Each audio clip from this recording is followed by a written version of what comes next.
They said there was almost no hope. Yet years later, everyone who heard this story asked the same question. How could one lonely tree save the life of a little girl? This happened many years ago. In a large children's hospital on the edge of a quiet city, every morning the first rays of sunlight touched only one window on the third floor. Behind that window sat an 8-year-old girl. Her name was Emma. Emma had spent so many months inside that room that she had forgotten what it felt like to run, to chase butterflies, to laugh with friends. Every day she watched children leave the hospital, smiling, healthy, free. But Emma stayed behind. She never complained. She simply looked outside and wondered when it would be her turn. The nurse who cared for her was named Sarah.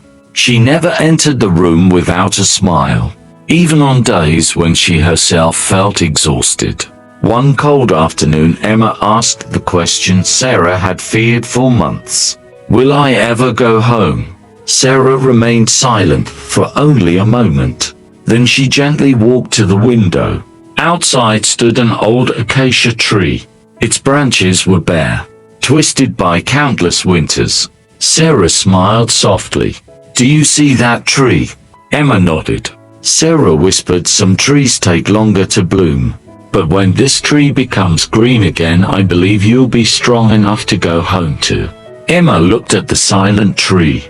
Then for the first time in many weeks she smiled. From that day on, every morning before breakfast, before her medicine, before anything else, Emma looked at the old acacia, waiting for the first tiny leaf.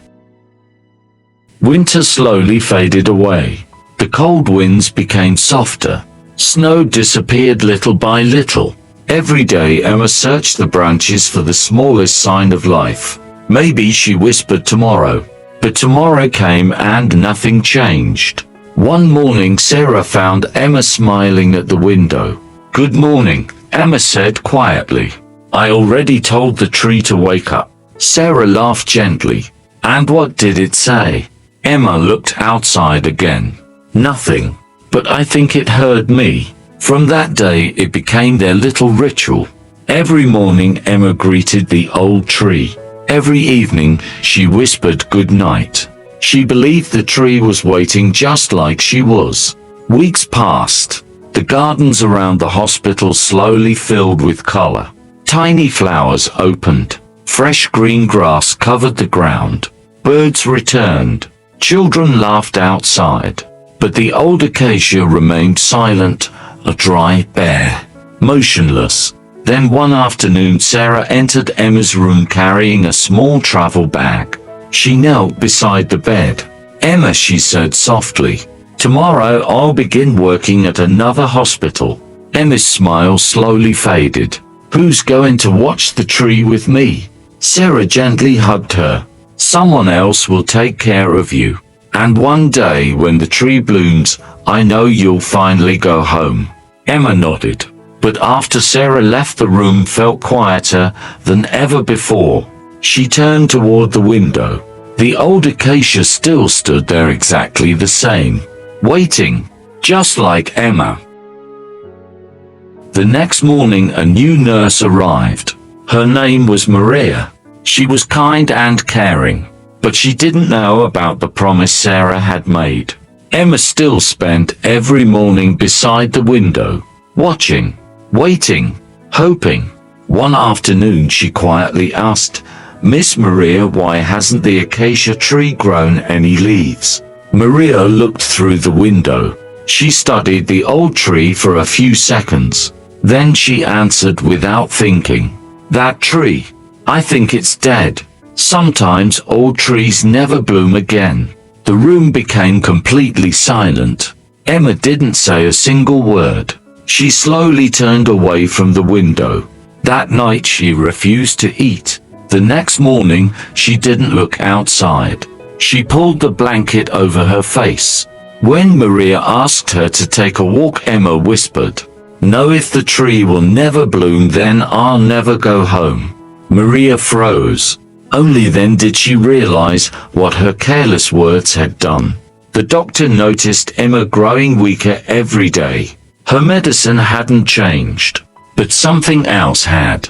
She no longer smiled. She no longer asked questions. She no longer believed. That evening Maria sat alone in the nurse's station. Tears filled her eyes. She whispered to herself, how can one sentence take away a child's hope? Outside beyond the window the old acacia tree stood silent beneath the stars. The next morning Dr. Miller stood quietly beside Emma's bed. He looked at the little girl, who no longer smiled. Her medicine had not changed, but her hope had disappeared. Maria finally told him everything. About Sarah, about the promise, about the old acacia tree. Dr. Miller remained silent.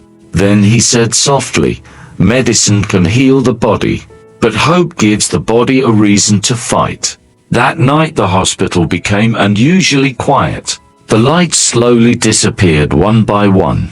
Outside a cold wind whispered through the empty branches of the old acacia. Emma slept peacefully, unaware that something was about to change. Before sunrise the first rays of light entered her room. Maria gently opened the curtains.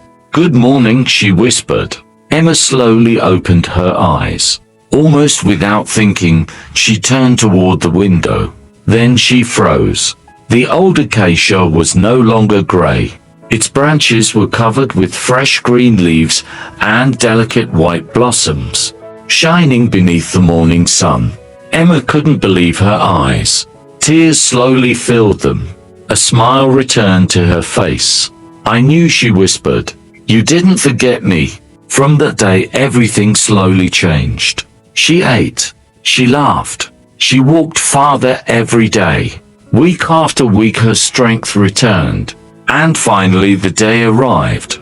Emma was going home. Before leaving she asked for one last walk in the garden. She stopped beneath the beautiful acacia tree. There an elderly gardener was quietly putting away a wooden ladder. Beside him lay a small basket filled with pieces of green silk leaves and delicate white blossoms. A few blossoms had fallen onto the grass.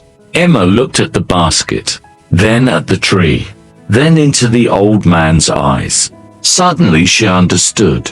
The gardener said nothing. Neither did Emma. She simply stepped forward and wrapped her little arms around him. The old man gently smiled and quietly said, sometimes hope needs a helping hand. Many years later Emma would remember, not the hospital, not the illness, and not the pain. She would remember a nurse who gave her hope, a gardener who protected it, and one lonely tree that reminded her of a truth she never forgot. The greatest miracles are rarely made by magic. They are created by ordinary people who choose kindness when someone needs it most.